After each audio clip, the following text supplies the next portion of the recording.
অন্নপূর্ণা ভান্ডারের status check করতে গিয়ে যে স্ট্যাটাসগুলো দেখাচ্ছে তাতে প্রায় সবারই একই রকমের একটা বক্তব্য, যে কোনো রকম ভেরিফিকেশন ছাড়াই অ্যাপ্লিকেশনগুলোকে আইদার রিজেক্ট বা under process, under enquiry, payment failure এইসব দেখাচ্ছে। ফলে আদৌ টাকা পাওয়া যাবে কিনা বা কবে পাওয়া যাবে এই নিয়ে প্রায় সকলেরই একটা সংশয় রয়েছে। কিন্তু আসল ব্যাপারটা হলো যে ভেরিফিকেশন হয়েছে বা হচ্ছে, তবে কিভাবে হচ্ছে সেটা আপনি জানেন না বা বুঝতে পারছেন না। আজকের এই ভিডিওতে আমি এই ভেরিফিকেশনের পিছনের বিষয়গুলোকে খুব সহজ ভাষায় আপনাদের বোঝানোর চেষ্টা করব, আর এমন কিছু তথ্য দেব যাতে আপনি বুঝতে পারবেন যে যারা এই ভেরিফিকেশনের কাজ করছে তারা আসলে এই বিষয়টাকে নিয়ে ঠিক কি ভাবছে। আর শেষে গিয়ে আমি আপনাকে এও বলে দেব যে আপনার স্ট্যাটাসের হিসাবে আপনি এখন কি করতে পারেন যাতে আপনি ওই টাকাটা পাবেন। তো যাই হোক, আমি একদম মেইন বিষয়ে আসি। দেখুন, আপনি অফলাইন বা অনলাইন যে কোনোভাবে ফর্ম ফিল আপ করুন না কেন, আপনার ওই অ্যাপ্লিকেশনের ডেটাটা একদম প্রাথমিক স্টেজে অনলাইন পোর্টালে আপলোড থাকতে হবে। এবার বিষয়টা কি হয়, ধরুন আপনি অফলাইনে ফর্ম ফিল আপ করেছেন, মানে ওই 12 পাতার যে ফর্মটা ছিল সেই ফর্মটা পূরণ করে আপনি হয়তো বিডিও অফিসে গিয়ে জমা দিয়েছেন, বিডিও বা পঞ্চায়েত বা পৌরসভা। এবার এই বিডিও, পঞ্চায়েত বা পৌরসভাতে নির্দিষ্ট কিছু কর্মী আছে যারা আপনার এই অফলাইনের ফর্মটাকে, মানে এই ফর্মে আপনি যা যা ডেটা দিয়েছেন সেগুলোকে অনলাইন পোর্টালে তুলে দেয়। কোথায় তোলে? ওই যে সোশ্যাল রেজিস্ট্রির যে ওয়েবসাইট, সেই ওয়েবসাইটে তোলে। বিডিও, পঞ্চায়েত বা মিউনিসিপ্যালিটি থেকে যে সমস্ত কর্মীরা আপনার এই অফলাইন ফর্মের ডেটাটা এই পোর্টালে তুলে দিচ্ছে তাদেরকে বলা হয় ডেটা এন্ট্রি অপারেটর। এবার এই অপারেটররা আপনার এই ডেটাটা এই পোর্টালে তুলে দিল, এর মানে হলো যে এর পেছনে সোশ্যাল রেজিস্ট্রির যে সার্ভার রয়েছে সেই সার্ভারে আপনার ডেটাটা আপলোড হয়ে গেল। আমাদের ফোনের যেমন মেমোরি কার্ড হয়, সেই রকম ওয়েবসাইটের পেছনে যে মেমোরি কার্ড থাকে তাকেই বলা হয় সার্ভার। এই ব্যাপারটা গেল। এবার ধরুন আপনি অনলাইনে ফর্ম ফিল আপ করলেন, তো অনলাইনে ফর্ম ফিল আপ করলেও সেই সোশ্যাল রেজিস্ট্রির পোর্টালে গিয়ে আপনাকে অনলাইন করতে হবে। ওই অনলাইন ফর্ম ফিল আপ করার সময় আপনি যা যা পূরণ করছেন সেটা ডাইরেক্টলি এই পোর্টালের সার্ভারে স্টোর হয়ে যায়, সেখানে আর এই ডেটা এন্ট্রি অপারেটরের কাজে আসে না। তাহলে অনলাইন ফর্ম ফিল আপ করলে আপনার ডেটাটা ডাইরেক্ট এই পোর্টালে চলে আসবে। এবার অফলাইন হোক বা অনলাইন হোক, যে কোনো মাধ্যমে আপনার এই ডেটাটা পোর্টালে চলে আসা মানে আপনার অ্যাপ্লিকেশনের স্ট্যাটাসটা সাবমিটেড দেখানো। আমাদেরকে অনেকে কমেন্ট করে বলেছিলেন যে আমার শুধু সাবমিটেড অপশন দেখাচ্ছে। তো আপনি অনলাইন বা অফলাইন যাই করুন না কেন, আপনার ডেটাটা শুধুমাত্র এই পোর্টালে তোলা হয়েছে এই জন্য সাবমিটেড দেখাচ্ছে। এখনো কিন্তু আপনার অ্যাপ্লিকেশন রেসপেক্টে ভেরিফিকেশনের কাজ শুরুই হয়নি। তো যাই হোক, আপনার ডেটা যখন এই পোর্টালে থাকলো এরপর থেকে ভেরিফিকেশনের স্টেজ শুরু হয়। কিভাবে ভেরিফিকেশন হয়? এখানে দুই রকম ভাবে ভেরিফিকেশন হতে পারে। প্রথমেই এনকোয়ারি অফিসার দ্বারা ফিল্ড ভেরিফিকেশন হয়ে যেতে পারে। এই ফিল্ড ভেরিফিকেশন কিভাবে হচ্ছে? পঞ্চায়েত, পৌরসভা বা বিডিও অফিস থেকে একজন এনকোয়ারি অফিসার আপনার বাড়িতে আসছে, বাড়িতে এসে এই পোর্টাল থেকে আপনার অ্যাপ্লিকেশন নাম্বার দিয়ে আপনার অ্যাপ্লিকেশনের সমস্ত ডিটেলস সে বার করলো। এবার আপনি ওই অ্যাপ্লিকেশনে যে যে ডেটা দিয়েছেন তার সাথে ফিজিক্যালি তিনি ভেরিফাই করে দেখবেন। যেমন ওইখানে একটা অপশন ছিল না যে 3টে পাকা ঘর আছে কিনা, তাহলে তিনি ফিজিক্যালি ভেরিফাই করে দেখবে যে আপনার আদৌ 3টে ঘর আছে কিনা, কোনো 4 চাকার গাড়ি আছে কিনা। আপনি আপনার ছেলে মেয়েকে কোন স্কুলে পড়ান সেই স্কুলের রিসিপ্ট দেখতে চাইবে। আপনি যদি আপনার বাচ্চাকে সরকারি জায়গা থেকে টিকা দেন তাহলে সেই টিকার ডকুমেন্টস দেখতে চাইবে। সেই হিসাবে আপনি অ্যাপ্লিকেশনে যা যা ফিল আপ করেছেন সেই সমস্ত কিছু ফিজিক্যালি ভেরিফাই করে নিয়ে যাবে। আর ভেরিফাই করার পর ওই অফিসারের দিক থেকে একটা ফিডব্যাক বিডিও লেভেলে পাঠাবে যে এই অ্যাপ্লিকেশনের রেসপেক্টে বা এই ফ্যামিলির রেসপেক্টে এই ডেটা ম্যাচ করেছে বা এই ডেটা ম্যাচ করেনি। এবার এই বিডিও লেভেল থেকে এনকোয়ারি অফিসারের ওই ফিডব্যাকের উপর ভিত্তি করে আপনার এই অ্যাপ্লিকেশনটার ফাইনাল স্ট্যাটাস দেখাবে।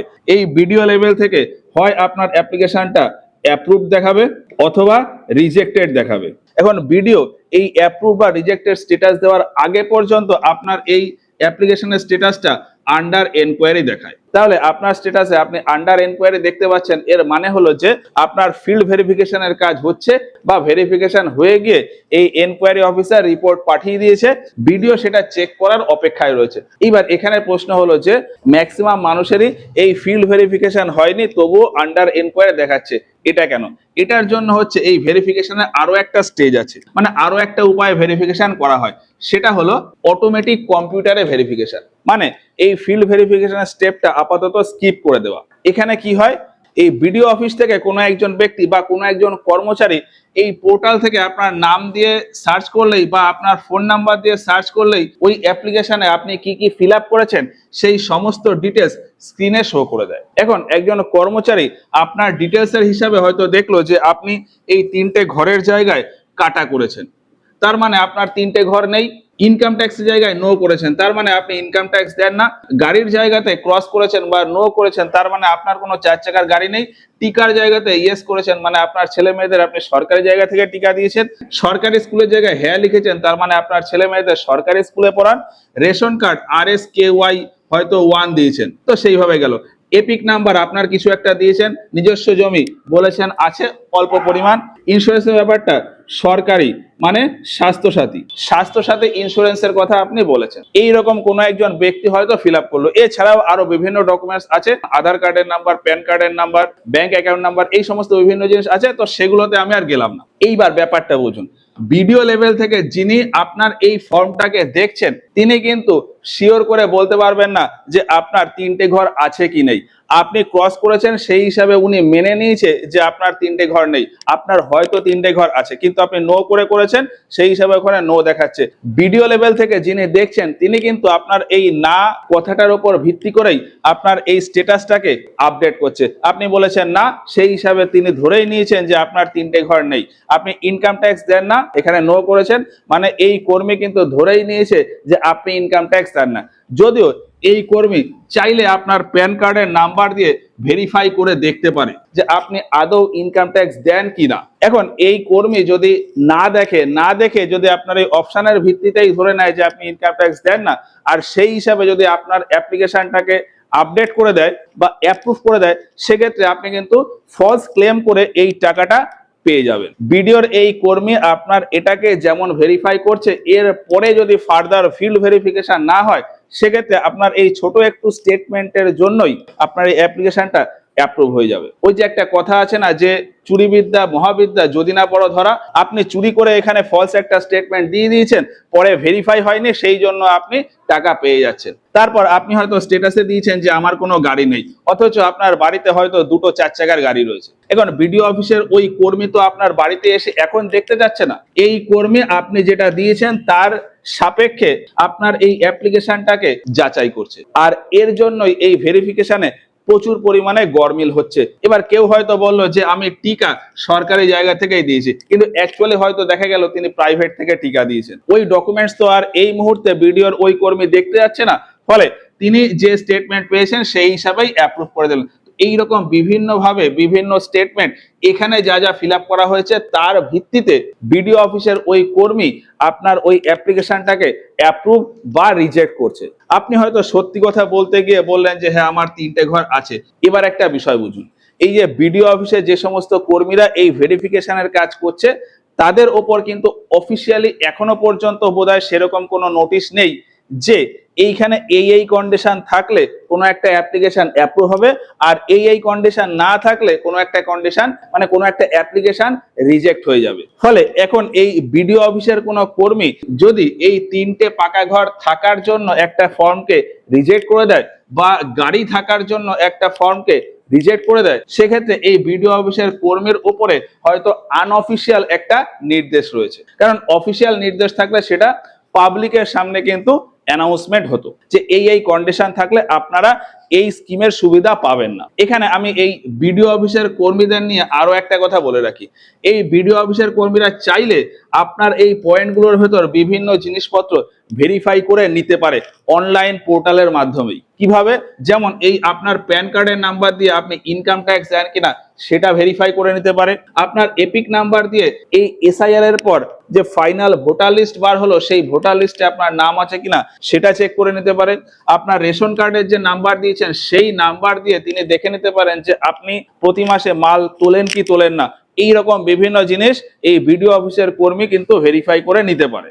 এবার এখানে আরো একটা মজার কথা আপনাকে বলি, এই একটা ফর্মে ভেরিফিকেশন করতে গেলে একজন ভিডিও অফিসের কর্মীদের কম করে 8 থেকে 10 মিনিট সময় লাগবে মিনিমাম।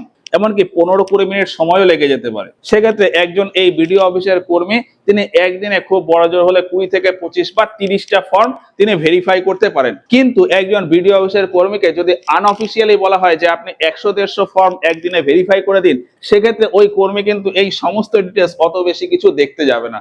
তিনি এই আপনি যা যা স্টেটমেন্ট দিয়েছেন তার হিসাবে, তার কাছে যে ইনস্ট্রাকশন আছে সেই হিসাবে তিনি অ্যাপ্রুভ বা রিজেক্ট করে দেবেন। এই সমস্ত ভিতরের বিষয়ে কিন্তু তিনি খুঁটেও দেখতে যাবেন না, আর সেটা না যাওয়াই স্বাভাবিক। কারণ তিনি জানেন যে এগুলো এত ভেরিফাই করেও আমার তেমন কোনো লাভ নেই, আর না করলেও আমার তেমন খুব একটা ক্ষতি নেই। ফলে যার যা হচ্ছে হোক, আমি তো আমার জায়গায় ঠিক আছি। তো যাই হোক, ভিডিও লেভেল থেকে এইভাবে ইনিশিয়াল ভেরিফিকেশন করে রাখতে পারে। তারপর ভিডিও চাইলে এটাকে ফিল্ড ভেরিফিকেশনের জন্য পাঠাতেও পারে, নাও পাঠাতে পারে। তো এইরকম একটা ইনিশিয়াল ভেরিফিকেশনের পর এখান থেকে একটা সিগন্যাল ভিডিওর কাছে যায়, ভিডিও তারপর এই অ্যাপ্লিকেশনটাকে অ্যাপ্রুভ বা রিজেক্ট করে দেয়। এবং ভিডিও অ্যাপ্রুভ বা রিজেক্ট করার আগে পর্যন্ত এই যে স্টেজটা হচ্ছিল, এই পুরোটা স্টেজ সেই আন্ডার এনকোয়ারির ভেতরেই পড়ে। ফলে আপনাদের যাদের স্ট্যাটাস এই আন্ডার এনকোয়ারি দেখাচ্ছে তাদের আইদার এই লেভেলে আছে অথবা এই ফিল্ড ভেরিফিকেশন লেভেলে আছে। এখন তারা কি করবে? দেখুন, আপনাদের এই মুহূর্তে কিছু করার নেই। আপনারা আরো মোটামুটি 1 সপ্তাহ 10 দিন ওয়েট করুন। একদিন 2 দিন পর পর আপনার স্ট্যাটাস চেক করুন। ওই 1 সপ্তাহ বা 10 দিন পরে গিয়ে যদি দেখেন যে আবারও ওই আন্ডার এনকোয়ারি দেখাচ্ছে, সেক্ষেত্রে আপনারা বিডিও অফিসে চলে যান। বিডিও অফিসে গিয়ে সেখানে যে সমস্ত কর্মীরা রয়েছে তাদেরকে বলুন যে আমাদের এই আন্ডার এনকোয়ারি দেখাচ্ছে, এটা কবে অ্যাপ্রুভ বা রিজেক্টেড হবে। আপনার হিসাবে স্ট্যাটাসের কি কন্ডিশন সেটা তারাই আরো ভালোভাবে বলতে পারবে। এবার ধরুন আপনার স্ট্যাটাসে রিজেক্টেড দেখাচ্ছে, তাহলে এখন আপনি কি করবেন? এক্ষেত্রে এই মুহূর্তে আপনার তেমন কিছু করার নেই। অনেকেরই এইরকম স্ট্যাটাস আসছে যে রিজেক্টেড দেখাচ্ছে, আবার 2-1 দিন পরে গিয়ে যখন স্ট্যাটাস চেক করছে তখন আবার আন্ডার এনকোয়ারি চলে আসছে। তো যাদের রিজেক্টেড দেখাচ্ছে তাদেরও বলবো যে আপনারা অল্প কয়েকদিন ওয়েট করুন, তারপর দেখুন যে স্ট্যাটাস কি দেখায়। স্ট্যাটাসে যদি আবারও রিজেক্টেড দেখায়, সেক্ষেত্রে আপনি সেই বিডিও অফিসে যাবেন। বিডিও অফিসে গিয়ে জিজ্ঞেস করবেন যে আপনারটা যে রিজেক্টেড দেখাচ্ছে এর কারণ কি। দেখুন, কোনো একজন বিডিও অফিসার বা বিডিও লেভেলের কর্মী আপনার অ্যাপ্লিকেশনটাকে রিজেক্ট করে দেয়, তখন তার পাশে কি কারণে রিজেক্ট করলো সেই কারণটাকে মেনশন করে দিতে হয়। ফলে বিডিও অফিসে গিয়ে আপনি আপনার এই রিজেক্টেড হওয়ার কারণটা জিজ্ঞেস করতেই পারেন। এখন বিডিও অফিস থেকে গায়ের জোরে হয়তো আপনাকে কোনো কারণ বললো না, সেক্ষেত্রে আপনি চাইলে আপনার মতন করে একটা পদক্ষেপ নিতে পারেন। ডাইরেক্টলি বা ইনডাইরেক্টলি তার একটা প্রুফ রেখে দেবেন যে আমি রিজেক্টেড হওয়ার কারণ জিজ্ঞেস করেছিলাম, কিন্তু ওই কর্তৃপক্ষ থেকে আমাকে রিজেক্টেড হওয়ার কারণ জানানো হয়নি। এই প্রুফ বা এই প্রমাণটাকে রেখে আপনি ওই বিডিও অফিসার বা ওখানে যে কর্মী আপনাকে এই কারণটা বলতে অস্বীকার করেছেন তার বিরুদ্ধে আপনি অভিযোগ জানাতে পারেন। ওয়েস্ট বেঙ্গলের একটা অনলাইন অভিযোগ জানানোর পোর্টাল আছে, ওই পোর্টালে গিয়ে আপনি অভিযোগ জানাতে পারেন, আর তার সাপেক্ষে আপনি ওই প্রমাণগুলো দিয়ে দিতে পারেন। এখন আপনার মতো যদি অনেক লোকে এই রকম করে অভিযোগ করে, সেক্ষেত্রে সরকারের তরফ থেকে ওই কর্মীর উপর একটা অ্যাকশন নেওয়া হবেই। আর এই স্কিমের জন্য আপনি তখন কি করতে পারেন? আপনি নতুন করে আবার এই স্কিমের জন্য অ্যাপ্লাই করতে পারেন। তো রিজেক্টেড এর কেসটা গেল। এবারে যদি আপনার অ্যাপ্লিকেশনটা অ্যাপ্রুভ দেখায়, সেক্ষেত্রে কি হবে? দেখুন, বিডিও লেভেল থেকে আপনার অ্যাপ্লিকেশনটা অ্যাপ্রুভ দেখানো মানে হলো যে বিডিও অফিস আপনার এই অ্যাপ্লিকেশনটাকে ডিএম অফিসে পাঠাবে। ডিএম অফিস ফাইনালি আপনার এই অ্যাপ্লিকেশনটাকে স্যাংশন করবে। স্যাংশন করে ডিপার্টমেন্টে পাঠাবে। কোন ডিপার্টমেন্টে? যে ডিপার্টমেন্ট থেকে এই অন্নপূর্ণা ভান্ডারের জন্য টাকা দেওয়া হবে সেই ডিপার্টমেন্টে। তাহলে ডিএম অফিস আপনার এই অ্যাপ্লিকেশনটাকে ডিপার্টমেন্টে স্যাংশন করে দেবে। সেই রেসপেক্টিভ ডিপার্টমেন্ট আপনার এই ফাইলটাকে ফাইন্যান্স ডিপার্টমেন্টে পাঠিয়ে দেবে। এবার এই ফাইন্যান্স ডিপার্টমেন্টের ভেতরেই একটা ডিপার্টমেন্ট আছে ট্রেজারি ডিপার্টমেন্ট। ট্রেজারি ডিপার্টমেন্ট আপনার এই অ্যাপ্লিকেশনের রেসপেক্টে একটা পেমেন্ট ফাইল তৈরি করবে। ওই পেমেন্ট ফাইল তৈরি করে ডিবিটির মাধ্যমে আপনার ব্যাংক অ্যাকাউন্টে আপনার টাকাটা ট্রান্সফার করে দেবে। তো এই বিডিও থেকে ফাইন্যান্স ডিপার্টমেন্ট পর্যন্ত এই যে আপনার ফাইলটা গেল, এই ফাইল যাওয়ার পর্যন্ত এই স্ট্যাটাস দেখায় হলো যে আন্ডার প্রসেস। অনেকেরই অ্যাপ্লিকেশনের স্ট্যাটাসে দেখাচ্ছে যে অ্যাপ্রুভ অর আন্ডার প্রসেস। এর মানে হলো যে আপনার ওই অ্যাপ্লিকেশনটা বিডিও লেভেল থেকে ভেরিফাই হয়ে গেছে, তারপর বিডিও লেভেল থেকে ফাইন্যান্স ডিপার্টমেন্টের উদ্দেশ্যে গেছে এবং পেমেন্টের জন্য রেডি হবে।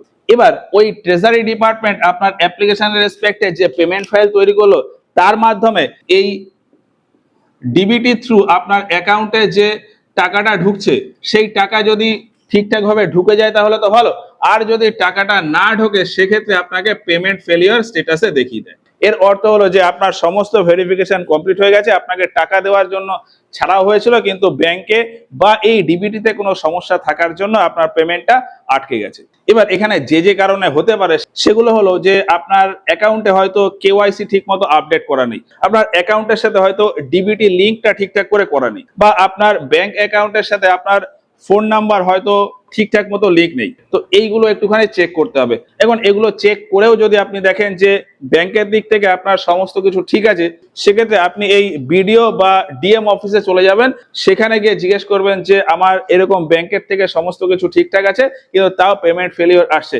এটা কেন?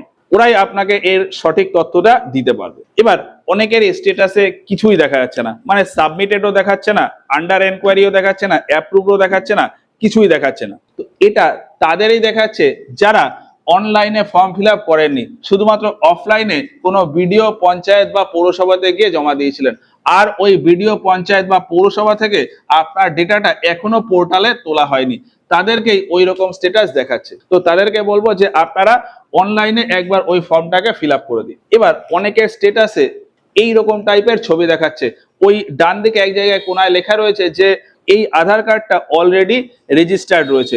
এই ক্ষেত্রে যেটা হয়েছে যে আগে যখন আপনি ফর্ম ফিল আপ করেছিলেন তখন আপনার ফ্যামিলির সবারই ফোন নাম্বার দিতে হয়েছিল। এখন আপনি যখন স্ট্যাটাস চেক করতে যাবেন তখন যিনি অন্নপূর্ণা ভান্ডারের জন্য অ্যাপ্লাই করেছিলেন তার ফোন নাম্বার দিয়ে স্ট্যাটাস চেক করতে হবে। অন্য কারোর ফোন নাম্বার দিয়ে চেক করলে এই রকম টাইপের স্ক্রিন খুলে যাবে, যেখানে নতুন করে অ্যাপ্লিকেশন করতে গেলে যখন ওই মেম্বারদের আধার কার্ডের নাম্বার দেবে তখনই ওই স্ট্যাটাসটা দেখিয়ে দেবে যে এই আধার নাম্বারটা অলরেডি রেজিস্টার্ড রয়েছে। তো আপনারা নতুন করে আর অ্যাপ্লিকেশন করার দরকার নেই। স্ট্যাটাস চেক করার জন্য যিনি ওই অন্নপূর্ণা ভান্ডারের জন্য অ্যাপ্লাই করেছিলেন তার ফোন নাম্বার দিয়ে স্ট্যাটাস চেক করুন। আর আরেকটা কথা, যারা আগে অ্যাপ্লাই করেছিলেন তাদের স্ট্যাটাস যাই দেখাক না কেন, আপনাদের কারোরই নতুন করে আপাতত ফর্ম ফিল আপ করার দরকার নেই। নতুন করে ফর্ম ফিল আপ করতে গেলে ওই স্ট্যাটাসটাই দেখাবে। তো যাই হোক, এই পুরো ভেরিফিকেশনের জায়গাটা আমি আপনাকে হয়তো বোঝাতে পেরেছি। অনেকেই বলছেন না যে ভেরিফিকেশন না হয়েই বা অনেকে ভুলভাল তথ্য দিয়ে তারাও টাকা পেয়ে গেছে, তো সেই জায়গাটা নর্মালি এই জায়গার জন্য হয়েছে। এটা আন্দাজ করা যাচ্ছে যে এই জায়গার ভেরিফিকেশনের জন্যই ওই রকম সিচুয়েশনটা তৈরি হয়েছে। তো যাই হোক, এই পুরো বিষয়টা নিয়ে আপনাদের মতামত কমেন্টে আমাদের জানাবেন। আর আজকের মতো ভিডিওটা এই পর্যন্তই, দেখা হচ্ছে এর পরে অন্য একটা ভিডিওতে।